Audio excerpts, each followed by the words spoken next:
Okay, hi guys, magandang araw. Today we will be replacing the stock motor on the Discovery with a Hobbywing Fusion 1200 plus the receiver. Actually, yung magiging tanong nyo siguro ng ibang tao. Bakit kung magpapalit ka ng motor, pati receiver papalitan mo? Kasi 2-in-1 ang receiver nito. 2-in-1. Bale, yung receiver, ESC, iisa. So pag pinalitan mo yung motor ng Hobbywing Fusion, hindi mo magagamit to kasi wala tong input para sa channel 2 kasi nga 2-in-1 siya. So ang kailangan mong gawin, papalitan mo lahat yan. Palit mo to, palitan mo to, and then, pag pinalitan mo yan, ito ang ikakabit mong bago. Ito yung Hobbywing Fusion natin na 1200 kV at ito yung bagong receiver na gagamitin natin. Ito yung R6 DBS. This is a FlySky receiver. Pero, OEM to sa mga ibang RGT na kotse. Madali lang to ikabit pero gusto ko siyang i-document para makita din ng iba. Para pag may nagtanong, FlySky R6 DBS Hobbywing Fusion 1200 kV. Okay, so first kailangan gawin, obviously tanggalin yung motor. 1, 2, 3, 4, 5, 6. Parang 6. Okay. Madali magbuo pag itong gamit nyo. But obviously, this is a bit expensive. Itong Bosch na to. Kung magabilin nyo lang pag may budget. Okay, so natanggal na natin yung screws. Bale, meron dito, tas dalawa rito sa side na to at dalawa rito sa side na to. Bale, 6 na screws ang tatanggalin nyo. Okay? So, angat nyo lang konti to, angat nyo lang konti yan, tas maaangat nyo na yung motor. Okay. Diba? Ganun lang kadali. Ito na yung motor, diba? Ito na siya. Yan na. Tanggal mo na siya. Ito na yung motor mount. Tanggalin natin tong motor mount na to sa motor na to. Dahan-dahan lang para hindi ma-strip yung screw. Kasi ang mga FMS, napansin ko, notorious for very, very soft screws. Ang daling ma-strip, ang daling bumilog. Kaya dahan-dahan lang. Yun, diba? Dahan-dahan lang. Di tayo nagmamadali. Haste makes waste. Titignan mo ha. Ang bibilangan natin, 1, 2, 3. Plus 1, 2, 3. Okay, yan ang susundin natin kasi gagamit din tayo ng similar na pinion. Ngayon, kung tatanungin nyo, bakit di ka nagpapalit ng pinion? Bakit ba't di ka kumuha ng mas malaki o mas maliit na pinion? Kasi kapag nagbabago ka ng pinion size, magbabago ka na naman ng placement ng mga yon. Ang placement niyan at magbabago yung mesh. Pag nagbago yung mesh, yun yung kung gaano ka ganda yung connection nitong pinion dun sa spur. So, pag nagpalit-palit ka pa niyan, bibigyan mo pa sarili mo ng problema. Okay? Ayan. So, tanggal na siya. 10-tooth pinion. This is a 32 pitch 10-tooth pinion. Okay. So, hayaan na natin yan dyan. We will use a separate 10-tooth pinion. Okay. So, ito yung ating Hobbywing. Sealed pa to. Okay. So, ito na yung motor. Tapos, ang kasama niyan, obviously, itong parang guide para sa programmer, isang extension cable para sa receiver. Shoot na natin itong pinion sa ating Hobbywing. This is also a 10-tooth pinion. Yan, 10. Yan natin ang counting Loctite, yung grub screw. Bakit nilalagyan ng Loctite yung grub screw? Kasi umiikot yan yung pinion, di ba? So, kung hindi mo nilagyan ng Loctite, may chance ang bumitaw siya. Tanggal. Diba? You don't want that to happen. Okay, so tatanggalin natin itong cable wraps para matanggal din natin yung switch kasi nakakabit. Yung sa shift servo, yung isa dito yung shift servo at yung isa yung ilaw. So, yung shift servo, yun yung channel 3. Tapos, itong mga ilaw, may sarili siyang designation dun sa receiver. Usually nakasulat dun L1 or lights, ganon. Yun ang dun natin siya i-shoot ulit. Yan o. Ito yung sa shift servo. So obviously itong natitira, ito yung sa ilaw. Yung papunta dun sa magnetic mounting dun sa likod. Tanggalin lang natin tong switch. Yan.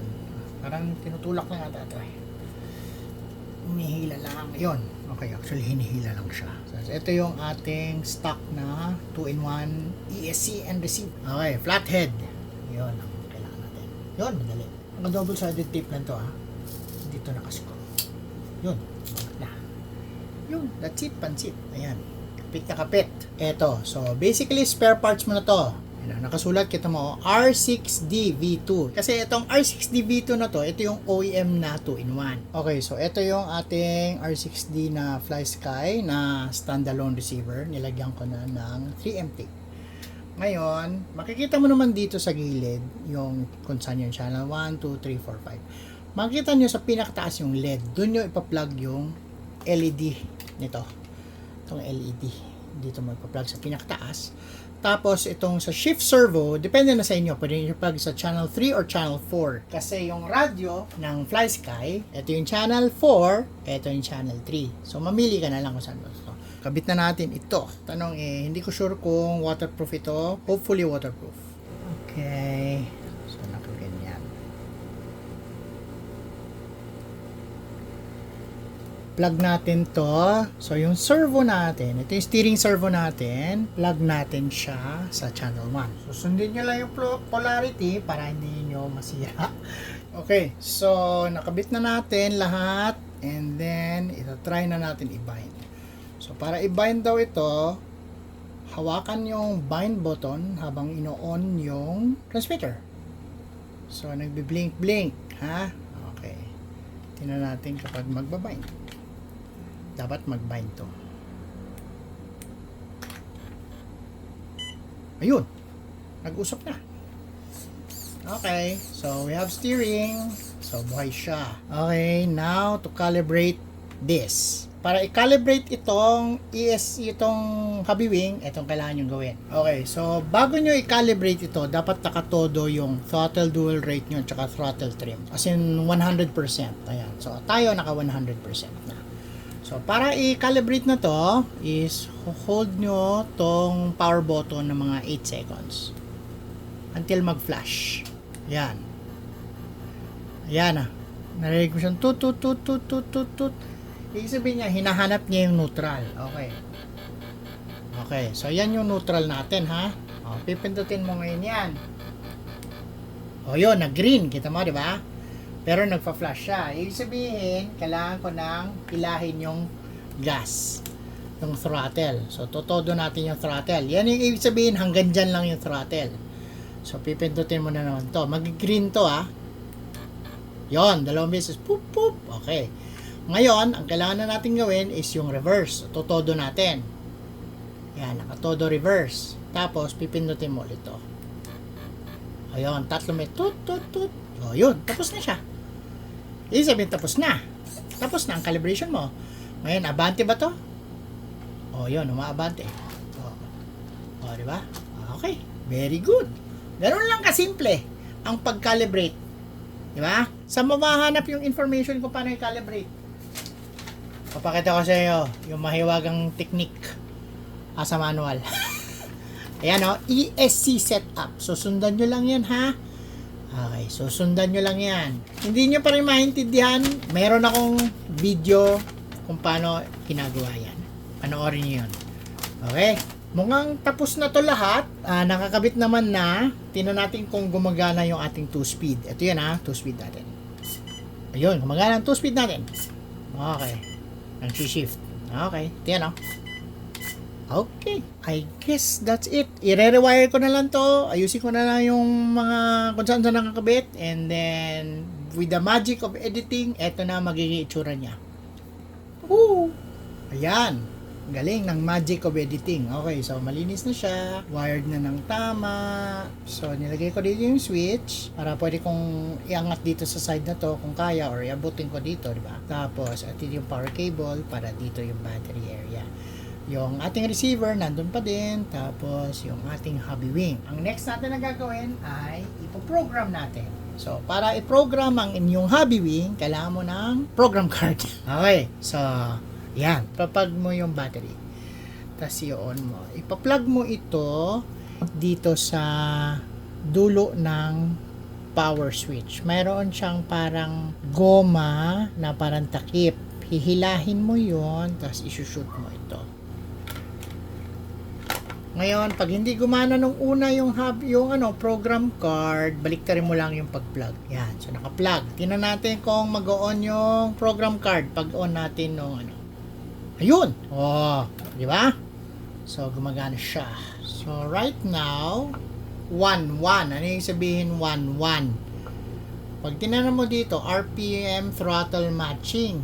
So, yung sabihin 1, enabled to disabled. So, okay lang tayo sa 1. So, next item natin is LiPo cells. So, auto, 2S, or 3S. So, next item is number 2, LiPo cells. I-set lang natin yan to auto para bahala na siya. Tapos, next na item is number 3, cut off voltage. So, tatlo options. 1, disabled, 2 low, 3 medium, 4 high. Ako, iniiwan ko lang sa normal yan, which is ang default is 3 medium. So, okay tayo dyan. Ano ba yung cut-off voltage? Yung cut-off voltage, yun yung pagbaba na yung voltahe ng baterya nyo, low bat na siya, mag-off kusa yung RC mo.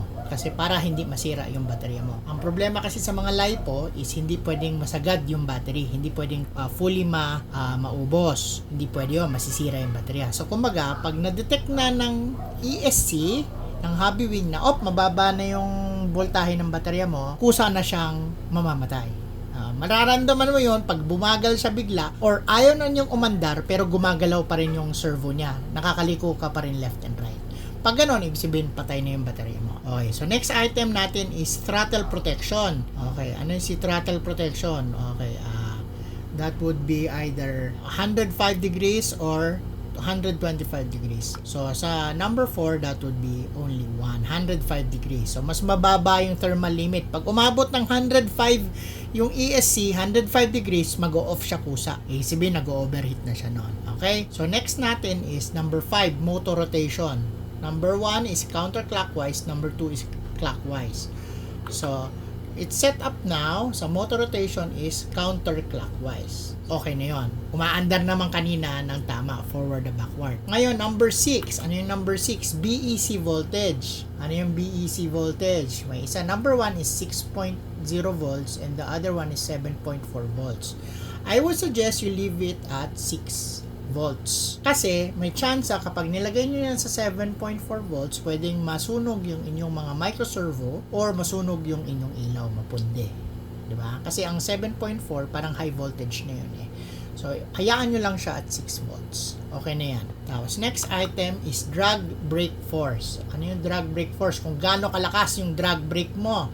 So, ako, sinasagad ko yan ng pinakamataas. Right now, nakaset siya ng level 6, which is level 5. So, ibababa ko yan gagawin ko ng level, 7, which is level 6, level okay na muna siguro dito. Set na muna natin na. So, right now, ang value is number 7, which is level 6. So, that would probably be around, 80%. Ganon. Good enough na yon for now. Pag medyo nahihinaan tayo, pwede natin akit yan. So, ang next na item is drag brake rate. Ang ganun sabihin ng drag brake rate, yun yung kung gaano siya kalakas tumigil. Diba? Yung drag brake force kasi kung gaano kaya niyang pigilan yung pag-roll paatras or pag-roll pababa. Yung drag brake rate is yung gaano kabilis mag-take effect yung biglang pagpreno mo. So, syempre, ayaw mo na parang pag binitawan mo yung gas, parang e-endo yung sasakyan mo, yung tataob siya, yung magtatapol siya forward. Ayaw mo nun. So, ako ang ginagawa ko, usually sa 5 or 4. So, ginagawa ko yan, bababaan ko siya. Iikot ka niyan all the way to 1, 2, 3, 4. Para hindi siya sobrang abrupt yung pagpigil. Okay. So, ginawa ko ng 4. Ngayon, kung sa tingin mo parang ang bagal umepekto ng drag brake, pwede mong taasan yung drag brake rate. Ngayon, max reverse force, ngayon, nakaset siya to 4, which is 100%. Ano yung sabihin nun? Pag inatras mo, humahataw, atras talaga siya agad. Ako medyo ayoko nun kasi parang masyado siyang aggressive ba. So, ang ginagawa ko nun, hinihinaan ko. Binababa ko siya to usually around 50%. So, gagawin na 1 and 2. Ayun na. So, yan na yung settings natin, ha? So, ulitin natin. So, sa item 1, naka-enable yung RPM throttling. Sa item 2, naka-auto tayo. Sa item 3, naka-medium. Sa item 4, which is thermal protection, naka 105 degrees, number 1. Sa motor rotation, number 5, nakaset tayo to counterclockwise. Sa BEC voltage, nakaset tayo to 6 volts. Sa drag brake force, nakaset tayo to level 6, which is item number 7. Sa drag brake rate, binabaan ko siya, so nasa level 4 siya, which is item number 4. And then sa maximum reverse force, sinet ko to 50%, which is item number. Okay, o yun, that's it.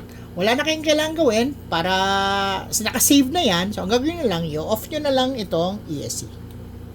Yun na, okay na. Tanggalin nyo to, and then that's it. Dali lang. Isasarado ko na to lahat. Titinan natin kung gumagana yung ating ilaw. Okay, so I am done.